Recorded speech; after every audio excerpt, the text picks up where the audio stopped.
Hey friends, and welcome back to The Curated Home. I'm Joanne Coleman, and in today's video, I'm going to show you the staple pieces that I have in my decor stash that I use for my everyday decor. I know a lot of you that watch me are new decorators, so these are going to be some helpful things that hopefully you will take and use because they're budget-friendly ways to switch up your decor when you feel like it without having to always go to the store to buy new items.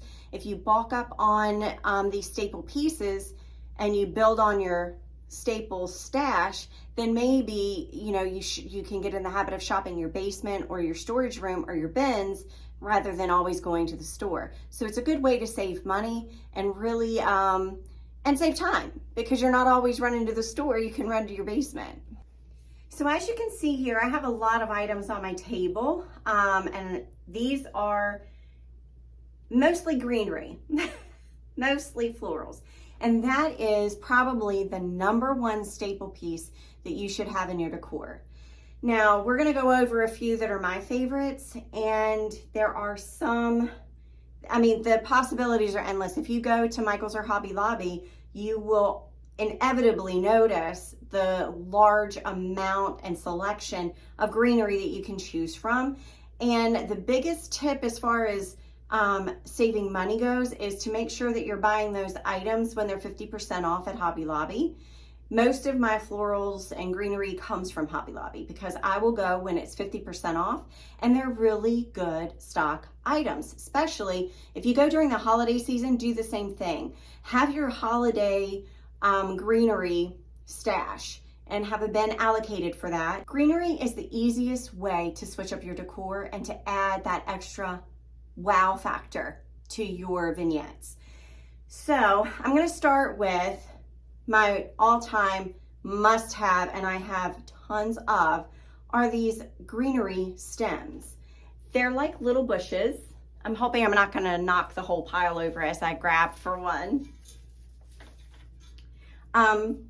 They're simple, and if you look closely, it's almost herb-like. Of course, maybe it could be parsley, it could be, I don't know.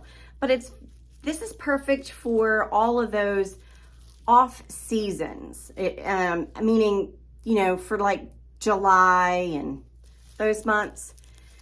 I would say anywhere from February, you could use this anywhere from February. You can use this at any time. You could even use this as Christmas. It's green. Some people put these into a tree just to give it a little bit more fullness. So think outside the box. You don't have to use evergreens all the time in seasonal decor. I'm digressing, but you get the gist of it. You can use these all year round, but particularly for me, I use them from February to I would say to September. In September, I start to switch out to my fall, and I will typically slowly remove these from vignettes and tuck in the fall and the wheats, like the leaves and the garlands that are for fall, are more fall-like, and maybe the yellowish. And I'll show you one that I have color-wise while I'm on this topic. So you can buy stems that are like this. They're like pick-like. And these are usually, I want to say these are around $5.99 at Hobby Lobby. But then when you get them 50% off, they're very reasonable. And I would budget like 20 bucks every other week when they go on 50% off. 20 bucks for my florals when I was starting to build up my stash of greenery. And I would just take $20, and whatever pick or garland or whatever was on sale that I could get for that $20, I would bulk up on it. And that's how I ended up. This is just a sample of what I have down in my storage, my floral department in my basement. But that is enormously overpacked. I need to purge a little bit because it's growing. My husband said that yesterday. He goes, "It's growing," and I'm like, I know. But color-wise, in the fall, I'll go with something like this. As you can see, it's very similar. I just put it down. It's very similar to this, but this one is more green in spring, and this one is starting to turn, and you could use it for spring, but you can also, or anytime really, but it's good for fall. So I'll slowly transition to this color palette for fall. This is a different kind of a pick. This is almost like a pick. I want to call it a pick garland. I don't know what the formal name of it is, but it's like a pick garland because see, it's a pick, but it goes very long. It's very droopy. So this is not a garland. It is not a garland. Garlands are very long. They're anywhere from 3 feet to 12 feet. They're very long. But this is a pick that's just very full and long. It's an extra long pick, and I love it. These are great to put in baskets. Look at how long that is. I'll show you one way of using this that's very unique. At least I feel like it's unique to me. As you can see, I have a sconce here. And my ring light showing. I have a sconce here, and I can change up or elevate the look of the sconce simply by taking this pick, pulling it to the side, pushing this down so it's like that, going in behind the candle,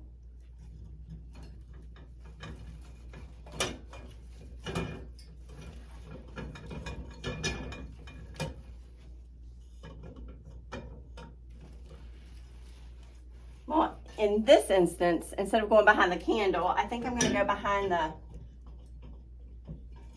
glass itself. Yeah, that looks better. Now, of course, this needs a little zhuzhing. Let me see how I can, I need to bend these in a little bit. You play with your decor, right? Everybody plays with their decor. So, there we go. There we go. Okay. So as you can see, I can elevate the look of a sconce simply by adding one of these wonderful long picks. And I just love this look. Another one of my favorite long picks to use in that way, or to stuff in a basket or to hang off the side of a shelf, is this one. And as you can see, this isn't very leafy. This is more berryish, kind of like the pickberry garlands. This is what I'm talking about. These garlands here that you can usually find, they do have these, I think, at Hobby Lobby, but I usually get mine from a store that's local here called Country Treasures. Sometimes you can get them from Dutch markets and things like that. This is considered more a primitive decor item. So you would want to go to a country store or a primitive decor store to get these, or get really good ones. Or of course you can always order them on Amazon. But this resembles that in a way, in the texture of it, right? So I love these. I think they're just a beautiful way to get this kind of a look and feel, but just slightly different. So for me, I use these like I showed you in the sconces, but I also use these to drape over the side of shelves or in vignettes, or sometimes if I want a look to cascade out of a picture, I will also use these because it can lend itself really well to flowing over a vessel, a vase, a pitcher, things like that. But you can also use these in baskets as well. So you can put it in a basket and it looks like it's coming out of the basket. Tons of possibilities with the long picks.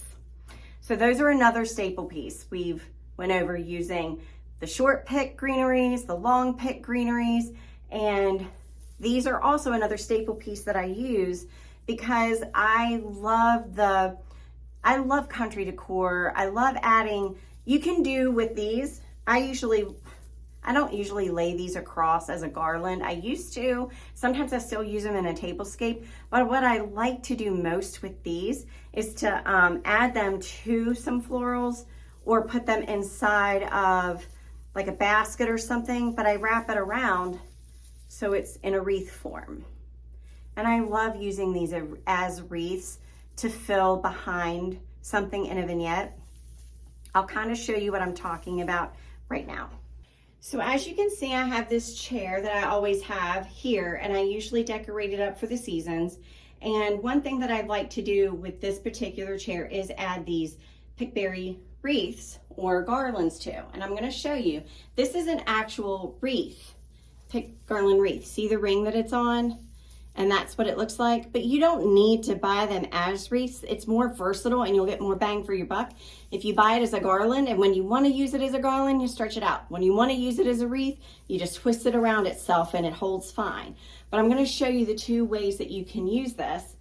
So you can just simply sit it on the chair and it just adds an extra oomph. You can hang it off of the chair like so. You can put it, and I typically, this would not be just something that I leave alone. I typically will put a bowl or a white pitcher or something else to really make a full vignette. This is just maybe the foundation of building off of. But, and I'm just doing this for the sake of showing you how versatile the pitberry garlands can be. Or I might want to cascade it. Like I could actually have it coming around and off of the chair. And that to me looks way more interesting than a wreath, but you get the gist of it. Before I make my way around to the other side of the table, I want to just go over a couple of other little things. Remember this pick that I told you about. Sometimes you don't even want a small pick. Sometimes you just need a little something to put alongside like a little cup or, you know, something like that. This is what I do. I break them apart. Do not be afraid to take a beautiful stem and turn it into multiples. I do that all the time. I'll show you how I do it. So I have one where I started to get a pile of just these. I guess it would be easiest to use like the wire scissors, but if you just twist a little bit and yank, they'll come right off and you'll have a little bit of a stem that you can work with. But you can take one of these and get a bunch of these off of, and you can use this in part of your vignettes as well. I'll show you how it can elevate. So as you see here, this is plain, there's no greenery. But I can easily come in and just add a little bit of those little pick pieces, I'll call them. And look, I've elevated the look and I've taken it up just a little bit more of a notch and given it a little bit more of a wow factor by adding the pop of green. We're gonna use it down here on this shelf, and I'll show you how it really does pop against, you know, the whites, and it's gorgeous, and it makes it so much easier to have little pieces, because with the little pieces, instead of just doing this, you know, I could just do that, and I love that, but I could also have it coming like out of, you don't want a huge like thing coming out of your pot, but what if I just kind of slightly hung it coming off of the pot? It makes it easier to add that pop of greenery if it's in smaller pieces. And that's the whole point of what I'm going for. I'll take you down to this bottom shelf and show you maybe a better example of what I'm talking about, of how useful they can be. So you see how I have these little jars here, my little pitchers? I could easily just add some green there like that. So this is a very simple and easy way to get a little bit more bang for your buck out of your picks, breaking them into smaller pieces. So don't be afraid to cut your garlands as well and make them into smaller pieces. This used to be one whole long garland, and I have broken it up into 3 pieces. This one is about 1 foot long, and then I have a nice little short piece here and a little bit longer of a piece here. And why did I do that? Well, because I wanted them for my baskets. They're very moss-like. So some of these I have in baskets, some I have around like pitchers and things like that. The possibilities are endless, to be honest. But don't be afraid to cut your garlands apart as well. Garlands are another staple piece of my decor. Now I have, of course, garland is very important when you're doing, I'm looking around where to put these things. Garland is very important in your seasonal decor. We all know that. But I also use garlands in my everyday decor. One of my favorite garlands is this one from Hobby Lobby, and this one I have not cut. This one's a little bit more pricey, so it's definitely one that I have to get when it's 50% off. And it is a very wispy garland. This is perfect for putting on your fireplace mantle, which I have done. And it has these very long pieces that come off of it. See that? It's very, very, very long, very long. And this is beautiful for a fireplace. If you want, and I've done this look to the mantle before, where it just looks almost like English garden-y, where it's very Victorian and very, you know, it's almost like you're going into the secret garden, and it's just beautiful cascading greenery down the fireplace. It's absolutely gorgeous. This is my ultimate favorite garland of all time. It really is. And I use it so many ways and so many things. One way I am currently using it, and I had to disassemble something to show you this in this video, but this one's also currently in use as well. But I'll take you and show you. You guys have seen this. Those of you that have watched me before and my subscribers will know that I use this on my hutch, and I'll show you. That garland I just showed you is this garland right up here. Now, right now, I have it shoved in because I don't want it hanging too much. I didn't want it to cover up the plates. So I have it shoved in here behind the lip and trim of this hutch. But I could very well pull it down more and more and more. And at times, especially at Halloween, you guys, if you want to go back and look at that video, you can. I have it covering. So this looks very mossy and garden-y and, you know, that kind of thing. But I love this garden. It is so garland. Sorry. I love this garland. It is so versatile. Some other types of florals and picks that I have on hand. I don't do a lot of florals. To be honest, I'm more of a greenery person. I don't do a whole lot of florals, but I like more naturalistic ones and neutral colored ones. And of course, these could go for winter because of white, but these also go very well with spring. And this is typically the type of floral that I'll gravitate to. And these are Hobby Lobby picks. And this, I believe they were all on one, they were actually all on one big stem, like stem with tons of these sticking out everywhere. And I broke them apart. So I have several pieces. So I can tuck these in with my greenery. You know, I can add my greenery with it, and it just takes it up a notch. And I like that it's broken down because I can spread it further and get more bang for my buck. I'm all about getting bang for the buck. I really am. The other staple that I have in my decor are things like berries, because it gives that natural element. I lean more towards the berries because I love the color. I don't know, I just love the color. This goes really nicely when you're doing 4th of July and you're doing, you know, the red, white, and blues. It's great against the pops of white, and you guys know I have a lot of pops of white. So if I wanted to do a blue and white theme in this room, this is something that I can easily put together.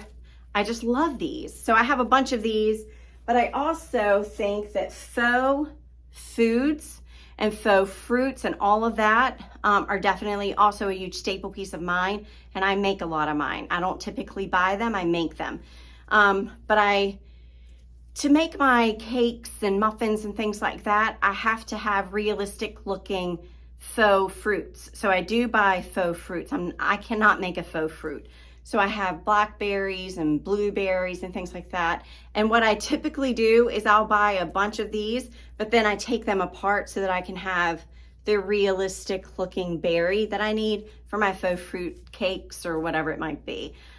So these are also a staple piece in my decor. You guys might not have that as a staple piece in your decor, but it is worth considering, because when you're, when I do home staging for realtors, one of the biggest things that I can do is help the prospective buyers visually see what the kitchen could look like if they themselves were in it, utilizing it. And so having fresh baked goods for them to sample in an open house is wonderful and good to do.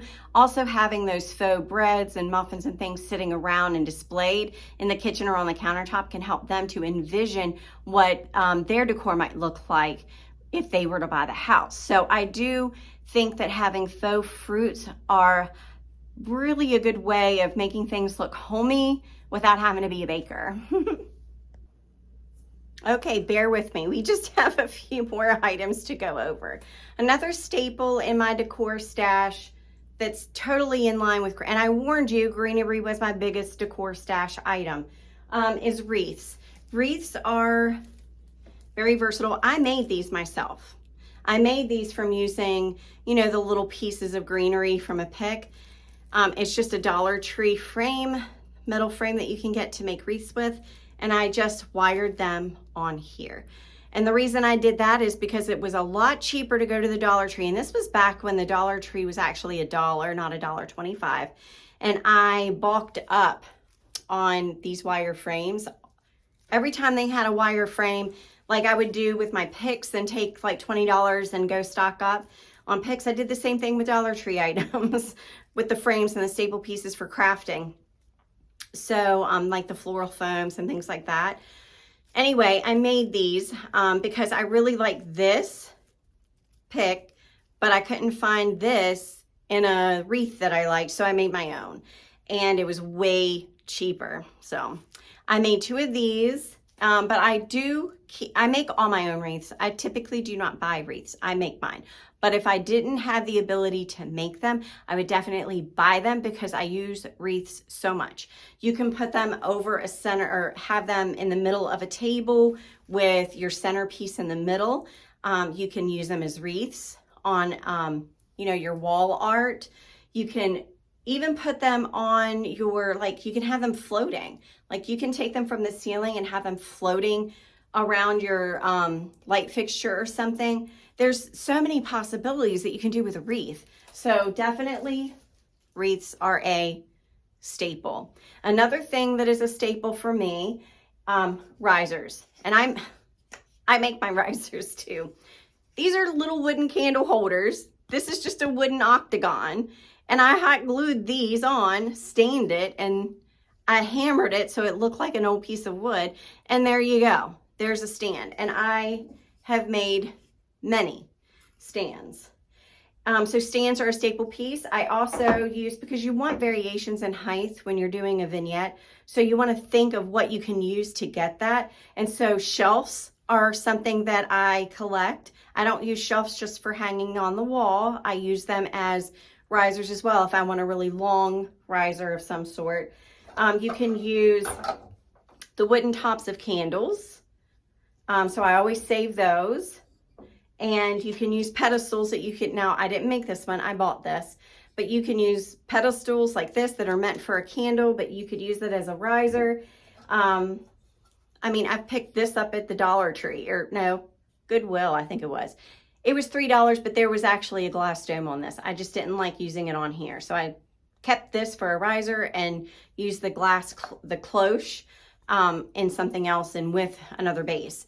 These are a Hobby Lobby find for candles, but also it's a good idea for risers. So risers are important. Another thing that is something that I keep in my stash are multiple variations of sconces. So I have these sconces that are smaller so I could show you. Most of my sconces are kind of big and elaborate and I love them. They really fill a wall space without putting, I don't know, they're versatile. You can do a lot with a sconce. You could put anything on here. You don't have to just put a candle. You could put a basket. You could put a wreath over this. You could put a teacup. You could put a saucer behind it. You could put a bird. You could put a nest with a bird in it for spring. You could put a potted plant in it. The possibilities, again, are endless. There's so many things that you can do with sconces, so do not pass these up when you see them somewhere for a good price. I thrift most of mine. The other thing that I keep in my stash for use for everything are, of course, candles. I like to use the flameless flickering candles. I like them when they're remote controlled. They're easiest to use that way, but I also like the option of a timer. So I try to buy those as much as I can and bulk up on those when they are 50% off at Hobby Lobby or wherever. But these, my personal opinion, the best place to buy these is on Amazon. I do not have an Amazon storefront. I'm not that big of a YouTuber yet, so I don't have that. But once I get one, and I would love to have one because I do shop Amazon a lot, and I think we all do these days. I think it would be fun to have one, and I would love to be able to share my finds with you that way. So I'm almost to 400 subscribers. So if you could just, I know there's a lot of you that watch me that don't subscribe because I can see by my algorithm and my analytics that I have a lot of views, and a lot of my views are consistently being returning viewers, but they're not subscribing. You're not subscribing, and I don't understand why you're not subscribing. It's free. It's free. Subscribe, and that way I can bring you more content and I can do more. Just hit the subscribe button. It's easy. Anyway, so the other staple piece that I like to have, and I just started using this as a staple piece, and I need to collect more, to be honest with you, are, I call them hurricanes. Let me show you. So it's these. And these can be rather expensive. They can be very expensive. And I don't want to spend my money on things like this when I know I can thrift them if I'm patient. This one was $2, and I got 2 of these this size. The only thing is one is slightly different than the other. I'll show you. Again, both were $2.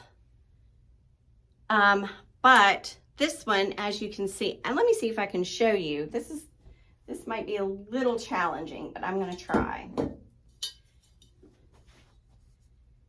Do you see this slight pattern on there? It's like a little wheat leaf that's on there, and it's very subtle. It's very subtle. So I would not have a problem using these together. But I would love it if they were both identical, like both of them had the etching or both of them didn't. But anyway, for $4, I got 2, and they're pretty good size. And I love this size, but I like all sizes. As you can see, there's also this one, shaped a little bit differently. This is definitely meant for a candle. Definitely meant for a candle because of the shape. But you could actually put like a pick in it, I think. So I'll show you what I mean. Like if I have a base, again, don't throw your wooden bases away because you can easily put it on here. You could put a candle in there, and then around the candle, maybe you could put some greenery picks. You know, those lovely broken ones. See, I'm dropping things. I have so much here. Let's do this. These are dirty. I need to clean them. They've definitely been in the basement a little long. So if I put that in there, and I'm just showing you with one, but look at how cute. I mean, there's so many things you could do with this. And then, of course, I'll show you what the other one could look like. So there's this. And let's see, I could put it on, this doesn't look quite right because I don't like that, but you get the gist of it. Like, this is a little bit more better of a match, but you could put it on something like this and do the same thing. You could put candles in it, you could put picks in it. It has like this lip there. Let me do it this way. I'll show you what it looks like with the candle. Plopped down in there. There we go. See? And you can put some greenery around it. I mean, again, the possibilities are endless. So my last bit of advice on what to have in your stash is to pull out those things that are sentimental to you. Even if it doesn't match your decor, it personalizes your vignettes. It personalizes your home and makes it not so staged looking. There are times when you want things to look staged, but there are times when you want to feel at home. So, and you would want to feel at home in your own home, right? But still have the look like it's a well-curated space, right? Pull out those sentimental items. This does not necessarily go with a lot of my decor. These peachy colors, they're not really necessarily my thing. But this is a special piece to me because it belonged to my mother. And there's a story behind how she got it. So, and it says hope. So it's very important to me. And I put this out, and things like this, I'm not afraid to pull out the things that are sentimental to me. Maybe it's children's books. Maybe it's a toy from your childhood or a toy that your children had now that they're grown and you're an empty nester. All of these things are true to me. And I use them in my decor. I absolutely use them because that's what makes me feel good. And that's what makes my home, right? So today was definitely all about what you can use as you begin this new year of decorating, what you need to think about having in your decor stash to make your home unique to you, but also help you stay on a budget and have that look and feel of a very well curated space, all with less stress because you're not running around looking for stuff in a store. You have it stored in your basement or in your bin or wherever, but also helping you save time and money. And I hope that you enjoyed watching these tips and what I have in my decor stash and what I keep on hand year round. And I hope you consider to do the same. And I definitely hope that you give this video a thumbs up, that you comment, like, and share with other people, and that you consider subscribing because it really does help my channel. And while I am not about building a channel, I'm about building a community, I still would like to have the community grow. So please like, share, and subscribe. I would truly appreciate it. And until next Sunday, when we do this all again, have a wonderful week. Bye.